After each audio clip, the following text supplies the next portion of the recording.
কল্পনা করুন, আপনার কয়েক সপ্তাহের নবজাতকটি শ্বাস নেওয়ার জন্য প্রচণ্ড লড়াই করছে। নবজাতকের সর্দি কাশিকে সাধারণ মনে করেছিলেন, কিন্তু স্বাভাবিকভাবে শ্বাস নেওয়া তার জন্য কষ্টদায়ক হওয়ার পরই আপনার নজরে পড়েছে অস্বাভাবিকতা। ততক্ষণে হয়তো অনেক দেরি হয়ে গেছে। আপনার অজান্তে সংক্রমিত হয়েছে শিশুর ফুসফুস।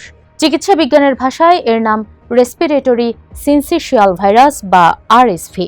প্রতি বছর 20,000-এর বেশি শিশু এই রোগে আক্রান্ত হয়ে হাসপাতালে ভর্তি হয়।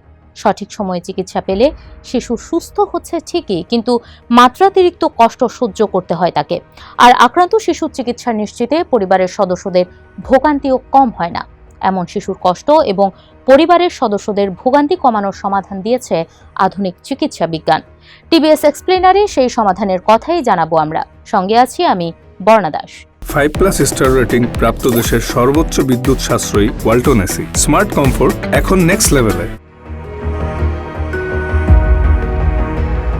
অত্যন্ত সংক্রামক আরএসভি ভাইরাস মূলত মানবদেহের ফুসফুস এবং শ্বাসনালীতে সংক্রমণ ঘটায়।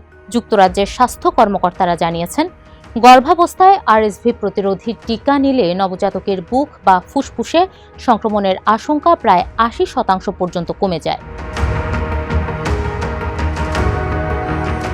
2 বছরের কম বয়সী শিশু, বৃদ্ধ ও দুর্বল রোগ প্রতিরোধ ক্ষমতা সম্পন্ন ব্যক্তিরা আরএসভি রোগে আক্রান্ত হয়। এতে শিশু শ্বাসকষ্টে ভোগে এবং দুধ পানে সমস্যা হয়। 2024 সাল থেকে নবজাতকদের সুরক্ষার জন্য গর্ভাবস্থার 28 সপ্তাহ থেকে অন্তঃসত্ত্বা নারীর শরীরে আরএসভি প্রতিরোধী টিকা প্রয়োগের পরামর্শ দিচ্ছেন চিকিৎসকরা। গবেষণায় দেখা গেছে, এই টিকা শিশুর সুরক্ষায় দারুণ ভূমিকা পালন করে।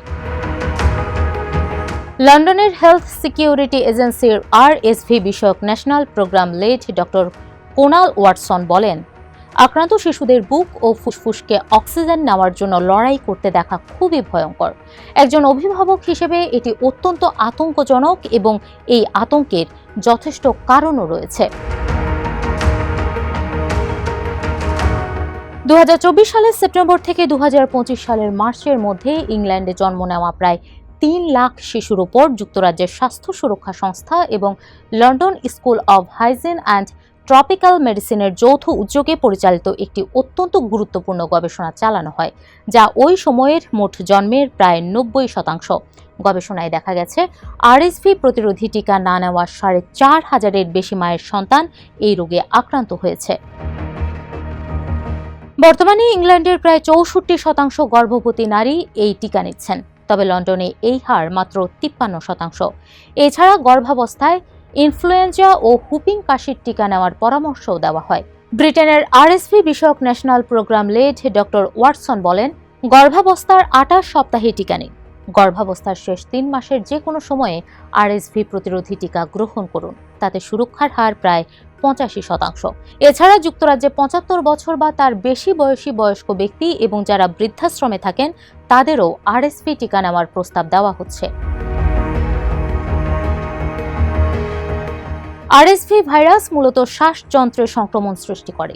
চিকিৎসকদের মতে এটি প্রতিরোধের গুরুত্বপূর্ণ উপায় রয়েছে, যেমন নিয়মিত সাবান দিয়ে হাত ধোয়া, অসুস্থ ব্যক্তির কাছ থেকে দূরে থাকা, কাশি বা হাঁচির সময় মুখ নাক ঢেকে রাখা, চোখ, নাক ও মুখে অপরিষ্কার হাত না দেওয়া, শিশুর খেলনা, দরজার হাতল সহ স্পর্শকাতর জিনিস পরিষ্কার রাখা, ঘরে পর্যাপ্ত বাতাস চলাচলের ব্যবস্থা রাখা, শিশুকে বুকের দুধ খাওয়ানো এবং ধূমপান থেকে দূরে থাকা। তবে যাদের ঝুঁকি বেশি, যেমন নবজাতক বা বয়স্ক ব্যক্তি, তাদের ক্ষেত্রে চিকিৎসকের পরামর্শ অনুযায়ী প্রতিরোধমূলক ইনজেকশন বা ভ্যাকসিন দেওয়া যেতে পারে। বিশ্ব স্বাস্থ্য সংস্থার তথ্য মতে, আরএসভি টিকা বয়স্কদের মধ্যে শ্বাসতন্ত্রের রোগ 77% পর্যন্ত কমাতে সক্ষম। রিয়েল ওয়ার্ল্ড বা বাস্তব অভিজ্ঞতার তথ্যে দেখা গেছে, এই টিকাগুলো গুরুতর অসুস্থতা বা হাসপাতাল ভর্তির ঝুঁকি 83% পর্যন্ত কমাতে পারে। গর্ভাবস্থায় মায়েদের দেওয়া আরএসভি টিকা গর্ভস্থ শিশুর মধ্যে অ্যান্টিবডি তৈরি করে এবং এটি জন্মের পর প্রথম 6 মাস পর্যন্ত বাচ্চার জন্য সুরক্ষা দেয়। তবে যদি তীব্র অ্যালার্জি থাকে তবে এই টিকা নেওয়া উচিত নয়।